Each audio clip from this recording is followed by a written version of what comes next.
98.3 FM. Welcome on board the Morning Express. Good morning.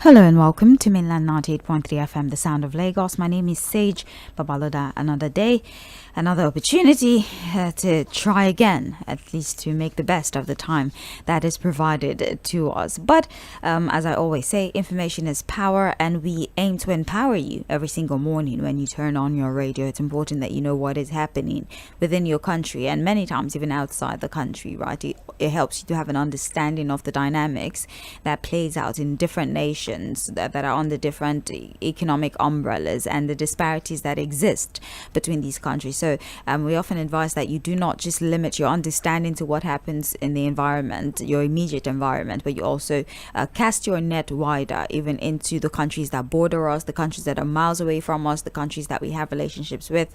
And your best bet is to tune into Mainland 98.3 FM, listen to the newspaper review alongside all the many other programs that we have designed for your listening pleasure and ultimately to educate and inform you. Well, my name is Sage Babalola. Let's focus on the duty of the morning, which is trends in the papers. Now, for the most of the conversation, we'll be drawing a lot of references from our newspapers, which is why we call it trends in the papers. We're looking at headline stories. We're looking at stories that have caused quite the conversation, and the papers have deemed them worthy to be reported. We're not just reading you the headlines or reading the paragraphs that follow. We're providing you with analysis. We're reminding you of the scenarios that led up until these headlines so that you're able to consolidate the idea in your mind. You understand where it started from, where it currently is, and maybe even help you form your thought on where you think it's going to end. We'll be looking at the Punch, the Guardian, and the Vanguard newspaper. Fouad will be joining us via the phone as always to have a conversation about this particular report. Now, be reminded that we're streaming the program live on Facebook and on YouTube. We want to have a broad community online, and we want you to be a part of that community. There's a lot of advantages that is attributed to your decision to be a part of our online family. You are the first to know when we have new programs. You are reminded when programs are about to go on air. That's if you turn on your post notification button. It also allows you the playback option. So even if you're distracted, you're unable to listen in real time, our social media platform, these programs are uploaded on there and you can watch back. And you can also even have conversations with the people who had interacted during the course of the show. You can comment to something somebody had said, and a new conversation comes up from there. So it's many things that you seem to gain if you join or if you become a part of our online family, and we ask that you do so. So like, share, follow, and turn on your post notification button so that you're aware when there's programming, especially one that you might be interested in. But again, as I said, let's focus on the responsibility for the morning. Trends in the papers, Mainland 98.3 FM. I'm Sage. Fouad, good morning to you. Good morning, Sage. How are you doing? I'm well, thank you. How are you? Very good. Very good. Okay. Suspiciously, very, very good. Why? Did something happen? No. What happened? Involve me. No, I'm fine. Very good. Okay. I like the stance that you have taken nowadays, that nobody's going to stress me, nothing's going to stress me. If it's too much, I will be exiting the environment. And I think that's a mindset that you also have moving forward. Instead of always addressing issues, I just, please, don't stress me. Just find peace within and honestly, just be fine. Honestly. Anyways, I hope that after the newspaper review today and after releasing let's hope that peace is not disrupted in any way whatsoever. It will not be. We open the show in the name of Jesus, the Son, and the Holy Spirit. Anyways, Let's get into the conversation for our side. We're starting with the Punch newspaper. The Punch is reporting Amukwiton's security concern. Opposition kicks against troop deployment for 2027 election. Now, new worries about the credibility of the 2027 general election came up on Wednesday, with the Independent National Electoral Commission warning that growing insecurity across Nigeria could make it hard to hold free, fair, and credible polls. But the opposition parties firmly reject the idea of sending soldiers, and the website goes down. Anyways, well, the report in itself, I've been able to read the report, but the report in itself is the INEC chairman drawing our attention to the insecurity in different parts of the country and the possibility of the influence it might have on safety when it comes to the election. Okay, I have the story back now. Let me read that paragraph completely so we get into the discourse. It says here, as I said before, the new worries about the credibility of the 2027 general election on Wednesday, with the Independent National Electoral Commission warning that growing insecurity across the country could make it hard to hold free, fair, and credible polls. But the opposition parties have firmly rejected the idea of sending soldiers to the polling stations, arguing that civil authorities should handle election security. The military plays a supporting last resort role in Nigeria's election, and they're only used mainly in high-risk scenarios, but controversial due to the legal and political concern. Now, Joash Amukwiton, he raised the alarm. He visited the Inspector General of Police, Tunji Disu, in Abuja, and he was talking about persistent violence, the threat to electoral processes, and this could actually pose a risk to democratic stability. And so they might have to work with security agencies to ensure that safety is at least provided for both the electorates and also those from INEC who would be helping in the conduct of the election. But we have a Yunus Atanko, for example, that's the national coordinator of the Obedient Movement. He says that the police are the ones who are supposed to be in charge of this. Election matters are civil matters, and so civil security authorities should be the one handling it, right? And so the only problem is that the police have not even been well equipped. They don't have the equipment, they don't have the proper training to handle these things, and that's the only reason why deploying higher security will be necessary. National Publicity Secretary of the Labour Party says that it's a civil event, civil authorities should handle it, and they're, should I say, expressing fear that this arrangement of possibly involving the military in election might pose a very dangerous threat because of the lack of trust and, you know, the many controversy that has shrouded the forthcoming 2027 election, the weaponization of security, if I dare say. Fuad. Okay, well, you see, I really don't like the idea of the opposition just opposing everything and anything, really, without, you know, getting the details or really being factual about what is being put on the table. The reality is that we have, you know, serious security issues, and whether we like it or not, if something drastic is not done, it might impact on the credibility of the next election, the next general election. You know, we've seen situations where in the off-cycle elections, for example, the government has the luxury, has the opportunity, for example, to deploy sometimes maybe 10,000 troops, 10,000 policemen. In the general election, we won't have that kind of opportunity, whether we like it or not. Say it. How many policemen do we really have in the country? And so, if you're going to have an off-cycle election in just one state, and then you have to deploy, you know, close to 10,000 policemen because of security concerns in the state, then you can imagine if we are doing a general election in 774 local governments, how many wards are we talking about? How many polling units are we talking about? So the role of the military is what should be questioned. What, not to just say, oh, you don't want the military. The reality is that, look, I've monitored the election as a journalist, and I know that sometimes, if not for the military, say, things would have gone south in some areas. Look, I remember that in the last general election, for the presidential and national assembly elections, I had covered the elections in Oshodi, Solo, Amuwo, Doksin, that entire axis. I was on the streets. I was on election monitoring as a journalist, and you know that was one of the flashpoints in Lagos. Here, very volatile. If not for the deployment of the military in some strategic locations around Lagos, a lot of people that were able to vote in those areas would not have been able to vote. Because again, some of the policemen who are deployed to the polling units had nothing but just a baton. Nothing. And you know, for most of these miscreants, the way they see our policemen, there's no fear. But what was done in that last year election was that, look, in strategic locations across Lagos, you had deployments of soldiers, and what they were doing, again, it depends on how they'll be used and what role they will play. Critical situations sometimes require critical solutions. See, what they did was to ensure that, look, people were not able to just move around anyhow. You were restricted to where you are, so you can't get on a major road, for example. I remember the entire Oshodi, Agege Motor Road, you had them, turning people back. All you needed to do was to remain in your area, vote and go back home. So you are not able to come into a major road. And so in some areas where there were also trouble, you had even residents going ahead to call the soldiers to come and help chase these bad boys away. If you understand what I'm saying. So see, what we need to do is to have proper, robust engagement. All political parties, the ruling party, all opposition political parties, the security operatives, the police, the military, the civil defense. Let's know what the roles would be. If there are concerns from the opposition party, what are those concerns? How do we ensure that, look, we address those concerns? Because the reality is that, look, the way we are with the security situation in Nigeria, there's no way we will not have to get our military involved.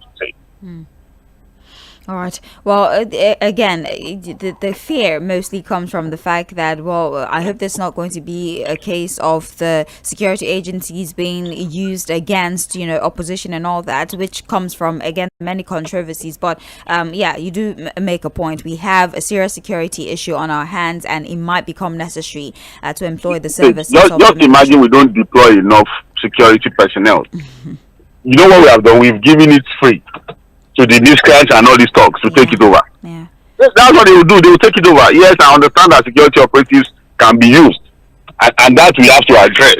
How do we ensure that, look, when we deploy them, they do the job they are supposed to do, protect every voter, and be very professional in the way they discharge their duty. Right. That's one we can address. That we should address. But to say we will not use them, we should not involve them. Hey, me, I know what I see you. And what I'm saying, covering elections. If you don't provide adequate security, you just give it free to these miscreants and talk to take it over. They're going to move around, beat up people, take over ballot boxes, and mess up the whole, electoral process. Right. Okay, let's move on to another story since we're still talking about the election. We're talking the APC primaries. APC waives screening for Tinubu. The All Progressive Congress has waived the screening requirement for President Bola Ahmed Tinubu ahead of 2027 primaries, declaring him duly cleared in line with the party's constitution and internal procedures. In a statement issued after the meeting by the party's National Publicity Secretary, Felix Morka, the APC said the decision was taken in line with the powers granted to the National Working Committee under Article 13.4 of its constitution to organize and oversee party primaries where necessary and grant waivers in the party's best interest. For they don't think that having the president physically available for any sort of screening is necessary. He's gotten full endorsement from all that is important from the party, right? And their constitution allows for them to grant waivers in certain instances, and so they're invoking that right as provided in the party's constitution. Is there really anything interesting about this? I don't know. I don't even know why this is making the news. Papers, honestly. Why is it in the papers? But again, it's in the papers because maybe it is the president. The other angle to it, say, if we're going to create an angle to this story, is to say, look, what does a party screening mean? When it is said that political parties screen potential candidates, what do they do? What exactly do they screen? Right. You don't understand what I'm saying? I'm with you.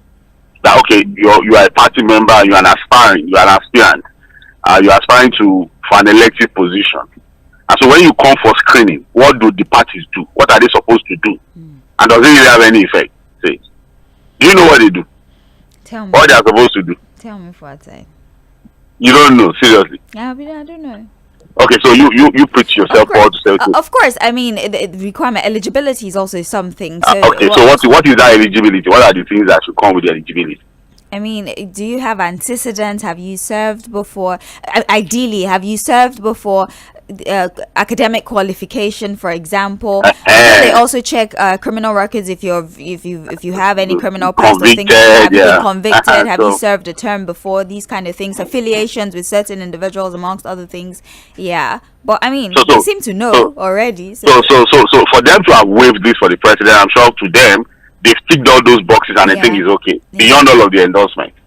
Yeah. Don't you think? That's it. So like, there's no issue because they're saying here that the incumbent president and leader of the party, having been duly screened and cleared ahead of the 2022 presidential primaries, requiring his physical appearance before a screening committee at this time will be redundant and unnecessary. That's what the NWC said. He's been screened before, and to them, issues of credentials, issues of past records, issues of it's all clear, and that's why it's just a waste of time for him to appear again. So I don't even know why this is even making the news. Just so you know now, Abby. Okay, we know. Let's move on. We know now. We should move on. All right then. Let's talk a little bit about the opposition once again. ADC slams federal government over GDP growth claim, says Nigeria is still suffering. The African Democratic Congress has criticized the federal government's celebration of Nigeria's reported gross domestic product growth, arguing that the economic figures do not reflect the hardship facing ordinary Nigerians. In a statement issued on Wednesday by the party's National Publicity Secretary, Bolaji Abdullahi, the ADC said the government was attempting to use headline GDP figures to whitewash the deep economic sufferings Nigerians are currently enduring in the country. They say rising food prices, inflation, weak purchasing power, unemployment, and the collapse of small businesses has shown that many citizens are yet to feel the impact of the reported economic growth. Now, for context, it's been reported here that GDP rose by 22%, that's to $307 billion in 2025, driven by economic output and the increase in the naira. So we're talking from $252 billion to $307 billion. And so, of course, the federal government is celebrating this. The naira was strengthened according to this report. But we have opposition saying, like, these. The naira was strengthened. Yes. Strengthened as how? That's what the report says. Okay, let's go on. And so opposition is let me just read it to you, right? Okay, the Quartos Economics is showing, that's the body that put out that report, Quartos Economics. Nigeria's dollar GDP rose by 22% to $307 billion in 2025, driven by stronger economic output and appreciation of the naira. So that's the word. So appreciation, strengthened, I just felt like they were synonyms, but appreciation of the naira, that's what the report says. But opposition says that this paper progress is what it is. Paper progress. The daily livings of Nigerians in no way reflects these figures that are being celebrated. So on the macro level, it looks like we're doing good, but on the micro level, we know the tales. Let's even not bother ourselves with macro and micro. Right. Probably you can't even get yourself confused. Yeah. On paper, we are doing well. In reality, we are not doing well. So which one do we follow? If you begin to use the word macro, micro, now problem will start. Oh yeah. On paper, we are doing well. The paper shows we are doing well, according to the report the government likes us to believe. Yes. Let us even say we accept without necessarily considering to some of these data. But let us even say, okay, that is it. What of the reality on ground? Does it show that anything is improving on the side of the people in real time? So not on all these paper, you know. And would you have fault what the ADC Public Secretary is saying about the realities of the people? Poor purchasing power, businesses are closing up, the average Nigerian is gasping for bread, families can no longer, you know, which we talked about education yesterday. Parents can no longer send their children to school. People have basically become beggars. They can't even feed themselves. The average family, the things they used to eat, they can no longer eat it. As we have it now, the middle class is being wiped out completely. Say, how then does this GDP make sense now? This so-called GDP. And I saw something a bit. I don't. Well, anyway, it's not officially the spokesperson of the government, so I'll just excuse his ignorance or deliberate ignorance. And that's really no mockery. You saw what he put out yesterday about the cost of fuel in the UK. far, please don't increase. Okay, we should not. Okay, I said everything is okay. So let's Well, just start. I mean, even if he's not a spokesperson for the government, he is within the government, right? He's an And ambassador. it's an ambassador designate. Yeah, he was doing a And comparison. So if that is the brain of the person we are sending out, that Ireno Mokri will be quoting how much they are buying petrol in the UK. Yeah. And be using that. So that is to tell Nigerians that you should be thankful, Abi. Yes, you should. That in the UK now they are buying fuel, and he decided to quote it in naira. 320, I think. 3,000, no, 3,000 something. 3,000 something, yeah. That's all. You see that the UK they are now buying petrol at 6,000 naira per liter, 3,000 plus per liter. Yeah. And you in Nigeria, you are still buying at 1,003 something. Yeah. Abi, that's what he's saying, Abi. Yes, now. I should go talk any for what? Is that deliberate ignorance or just sheer stupidity? You don't understand. Is that deliberate ignorance or somebody who just decides to be stupid, putting out that kind of thing? And again, and I'm like, are these guys? Do they want to frustrate Nigerians to the point where they get on the street and begin to cause chaos? Nigerians are taking these things in, just accepting it, suffering through it, being so patient, so resilient, and then somebody puts up a post like this that clearly mocks the intelligence of the people, the suffering of the people. Because to me, it's like this guy is mocking Nigeria. For you to decide at his level, with his level of exposure and knowledge, to now say, oh, in the UK they are buying petrol at 3,000 something. Because we in Nigeria, we earn pounds, Abi. That's what we earn. All I'm saying that is that they are deliberately frustrating Nigeria. They want to push Nigeria to the point where they can no longer take it again. Because it is one thing to be so careful about the way you do these things, or just get so stupid to the point where people now look at you and say, hey, we can't take this anymore. That's the person, that is the man we are sending out to as an ambassador. He will be quoting how much they are buying petrol in the UK to justify what we are going through in Nigeria. See, and that's why I ask, is that deliberate ignorance or just complete crass stupidity from the so-called ambassador designate? And that is why we are talking about the government just celebrating paper results. Everything looks good on paper. In reality, there's nothing to show. They've announced that they'll be doing a tour of projects. Hey, projects? What about the living standards of the people? What about health? What about education? What about the purchasing power of the people? And there was a time I told you about what they call about, in development communication, we talk about programs and policies being done in a sustainable way. See, in whatever you do as projects, programs, and policies, you must do it in a sustainable way. And what do we mean by making it sustainable? No matter what you think you are doing for the future, you must not jeopardize the present. See, you are building roads so that the future generation can use good roads. So beautiful. But if today people die before the road is ready, what then happens? They've all died before you complete your road. How reasonable is that? So I'm not going to go into this argument. That is what the government likes to do. They like to throw the figures around. GDP has done this. The GDP of the people has not improved, but the GDP of government in paper is improving every day. How does that even make any sense? And that's why nobody believes those figures. Because you have to feel the figure in your pocket. You have to feel the figure in your life. And that's why I ask the average Nigerian out there who think we are too critical of government. It's a very simple thing. As your life gotten better in the last 3 years of this administration, just come out and say that, for me, in the last 3 years of this government, things have gotten better for me. My living standards have improved. Look at what we are doing. The so-called minimum wage of 70,000 naira now is completely useless to the 30,000 under Buhari. Around power, these people should understand what they come and go down say.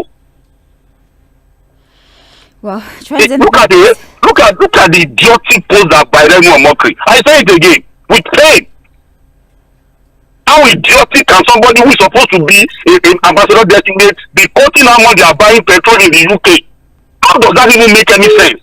Fine, sorry, let's move from that subject matter, right? But that is it. The opposition is uncomfortable with the comparison, right? Or they're talking about using GDP growth as the measure for economic progress, as opposed to the living standard of the Nigerian people. That's that report in the Punch newspaper. It still trends in the papers. Mainland 98.3 FM. I'm Sage Babalola, our analyst for outside. Please, we're not taking contributions yet. I ask that you kindly stop calling the phone line. When it's time to take feedback, I would be sure to announce it. But we're live on Facebook. If you'd like to comment in real time, please stop calling. If you'd like to comment in real time, you send a message on Facebook. As we're going through the report, you can type your responses on Facebook, which is why I ask that you join the live stream on Facebook at Mainland 98.3 FM. Please stop calling. Let's go back to the papers. We have here, U.S. lawmaker urges Trump to take forceful action over Plateau attack. The Punch tells us that the United States lawmaker Riley Moore has called on the administration of President Donald Trump to take what he described as forceful action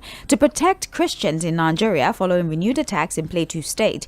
Moore made the call in a statement on Thursday while reacting to reports and videos from Bakin-Ladi local government area of Plateau State, where gunmen attacked mourners during a mass burial on Wednesday. Several people were feared killed and many injured after the assailants reportedly opened fire on residents gathered to bury 7 people who had been killed earlier in the community. The attack had yet to be officially confirmed by the police at the time of filing this particular report. Now, for outside, Riley Moore is speaking again. In fact, in that statement, he had compared the government's response to the coup in Benin. As December 2025 coup, that's what I'm talking about. He says when there was a coup attempt in Benin Republic, our government was very swift to send boots on the ground there to assist them to circumvent that coup plot. But then there are people who are dying in Nigeria, but there seems to be a snail-paced response to the killings in Nigeria. So he's trying to understand, why are you so swift to aid other countries, but rather slow, at least according to him, to attend to your own immediate security concerns? Sage, we're at a point where I think at this stage we cannot accept, unless we want to deceive ourselves, that the performance of this government when it comes to issue of insecurity in different parts of the country has been terribly poor. There's even no argument about that. The figures, the data shows that this is a statement of fact. It's been extremely poor. Again, the only thing we can now begin to do is to begin to compare the performance of the previous government on the issue of security with this one. But so far, it's been terrible. It's been terrible. There's hardly any day you open the papers that there are no reported cases of killings in different parts of the country. People like Riley Moore have decided that, look, to them, the killings is about Christians. And you can't fault them. They see whatever they want to see. And you can't blame them for seeing what they want to see when it comes to insecurity in Nigeria. For us, Nigerians are being killed. Are Christians being targeted? Yes, that's a fact. Are other Nigerians also being targeted? Yes, that's a fact. Has the government failed in its responsibility to adequately protect Nigerians? That is also a statement of fact. So the question now is, what does the US really want to do? Because they also be very inconsistent. This so-called US thing, the Riley Moores of this world, yes, the rhetorics are looking as if they are serious about helping. But in reality, what they are doing shows a bit of a flip-flop. From the period when Donald Trump made that post, I'm going to come gun a-blazing, blah, blah, blah. What has happened since then? Instead, what we've seen is a situation where a lobbying firm has created a link for the government to, was it not the same Donald Trump government that received the first lady, praising her for this and that? We have US troops in Nigeria. What has been the advantage of having them around? What exactly do they really want to do? I would have loved to ask Riley Moore. You are telling the US government, Donald Trump, to do something. What should they do? Should they send soldiers here? Are they going to send soldiers here? We can't continue to have all of this rhetoric. What exactly does the US want to do to help? I'm not saying they cannot come and help, but they should not help if there's anything they can do to really help. But enough of we should do, Christians are being killed, enough of the talking. Whatever the US want to do, let them do. Well, let's look at this report. I don't know what's going on with the website. It's the inconsistencies is slowing us down, but we'll try the best we can to pick up the pace. The Punch still. Domestic refiners dump $3.13 billion crude over pricing dispute. We have domestic refiners in Nigeria left an estimated $3.13 billion worth of crude unlifted in the first quarter of 2026, highlighting deepening inefficiencies in the country's crude supply framework. Analysis of data released by the Nigeria Upstream Petroleum Regulatory Commission by correspondents on Wednesday showed that while crude producers made significant volumes available under the domestic crude supply obligation, refiners were unable to take delivery of a large portion due to persistent commercial and structural challenges. The latest data showed that a significant mismatch between crude availability and actual refinery offtake, despite regulatory efforts to deepen domestic refining. The figures indicate that producers collectively made available 68.7 million barrels of crude between January and March, far above allocated requirement. Yet, refiners struggle to convert the offers into actual deliveries. If I say I understand the mechanics of this report, I'm lying. I'm lying myself. It's a bit confusing, really, until we have more details. I don't think the reports have given enough details for us to really understand the context behind it. Because again, yes, we have a number of domestic refiners, quite a number of modular refiners around, apart from Dangote refinery. So it would have been nice to know whether these so-called local refineries, Dangote is also included. You understand? Do we have a situation where crude is being supplied and they are not able to take it? I doubt that, really. The only thing you heard Dangote saying is that, look, he has to pay a premium price. Pay at premium, really, to buy Nigerian crude. So it doesn't really come cheap. The only thing is that, look, it's made available in Naira, but of course, at the dollar rate, and sometimes he has to pay extra at premium to get the crude. So if the local refiners, for example, are not taking the crude, it might also be operational problems from their end. You understand what I'm saying? So again, you look at yourself, if I buy this, what am I able to produce? Is it profitable for me to even buy it and go through the entire process of refining? If the products are out, how am I going to sell it? So it might also be operational issues from their own end. That's why this crude is made available to them. They are not willing to buy. So until we get again this report from the side of the refiners who are not picking this crude, I think it will be premature to go into an extensive analysis of this story. Well, for the sake of information, El-Rufai, the judge has granted medical treatment in custody, right? His counsel pled the court to allow for him to get treatment, and they okayed that prayer. So he's been allowed access to medical treatment. Now, this is a trial that might extend for quite a long time, honestly. But as I said, just for information's sake, if you... and I think we need to also situate the story so that people understand that he's not going to travel out of the country. That's not the medical treatment we're talking about here. In custody. He's going to get in custody. But what they've done, said, because his complaint, I think his counsel, his lawyers have complained about tooth issues and I think eye problems, and that they requested for him to have access to 2 hospitals in Nigeria, in Abuja there. So the judge has now granted that, look, the ICPC can lead him to the place and back to their custody. You understand? So it will be done under the supervision of the ICPC. So take him to the hospital and bring him back to custody. Well, we wish him the best, and let's just see. I don't know. Is it possible to request that a trial like this one be expedited? Is that? Of course, yes. Why not? His lawyers, what the lawyers are even battling to do is to secure bail. To get him on bail. That's because he has multiple cases. Yeah. So as he's solving one, another one is coming up. So what the lawyers are doing is to at least across board secure bail for him. So that at least he can have his freedom while the trial continues. That's why they are even still struggling. But you have this very funny quote-unquote adjournment that keeps stretching his detention in this facility. If you understand what I'm saying. So that's one area of concern for his lawyers, and that's what they are still battling. It's only when they solve that they cannot begin to talk about judicial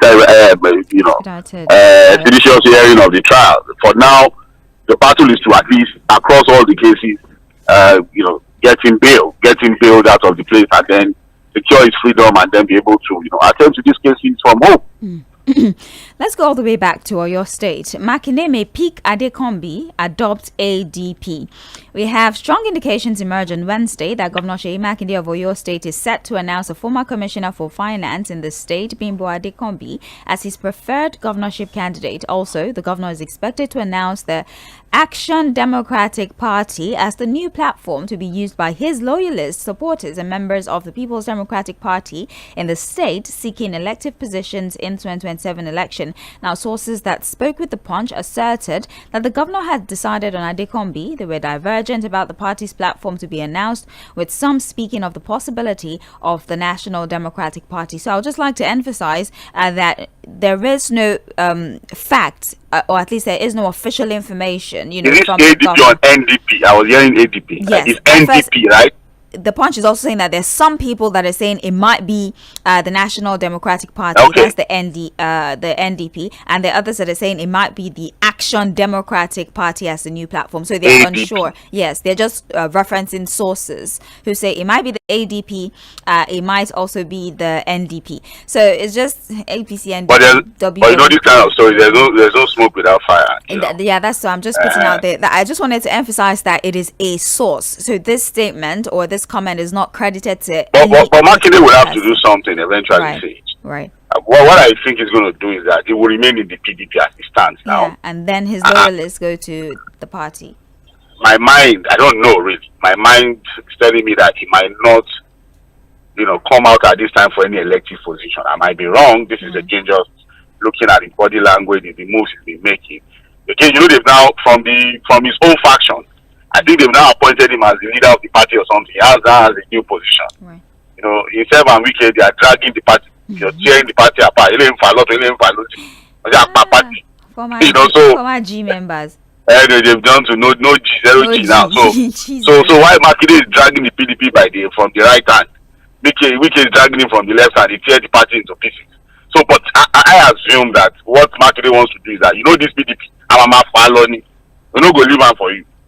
That kind of strategy. Yeah. It's the only governor left in the PDP now.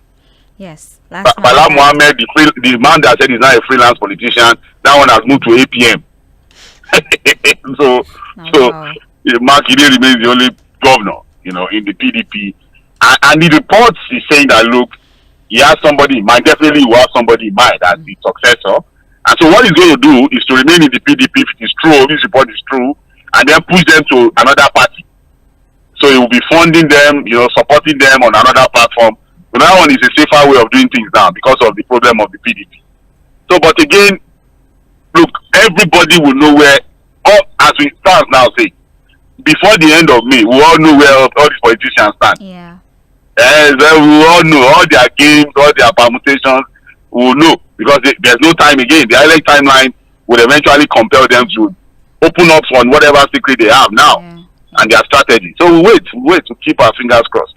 All right, then. Well, let's move to the Guardian newspaper as we proceed with newspaper review. 85% primary health centers in distress without doctors despite 55.4 billion naira budget in 4 years. The riders include only 8,309 facilities supported by BHCPF nationwide in 2025. Bauchi has 5 doctors to 159 patients. Benue, 3 to 111. The FCT, 3 to 58 in primary health centers. Only 51% of primary health centers have electricity. 38% of facilities lack water. 40% without laboratory. Experts blame weak local autonomy and poor state prioritization. Now, despite the 54.44 billion in disbursement to state primary health centers across the country between 2022 and the first half of 2025, Nigeria's primary healthcare system remains underserved and under undeserved strain, with experts warning that thousands of Nigerians continue to face avoidable health risk because these facilities lack the personnel, the infrastructure, the basic resources that is needed to provide care. And the concerns persist even as Nigeria's health budget rose by about 60%, and the basic healthcare provision fund is projected to reach 298 billion naira by the end of 2026. Fuad, this takes us back to the conversation about how much is actually allocated allocated and how much is disbursed at the end of the day. Just look at the doctor to patient ratio: 5 to 159, 3 to 111, 3 to 58. This is a very scary ratio, and that we have doctors who are literally dying on duty because they've been working, they've been on call consistently for 2 weeks, some a whole month, they've not been able to go home. But the report is saying monies are being allocated to take care of primary healthcare centers. So why is it not reflecting in the quality of service that is afforded to these patients? Well, again, the answer is simple. Again, we have a lot of appropriations on paper. Yeah. Paper appropriations.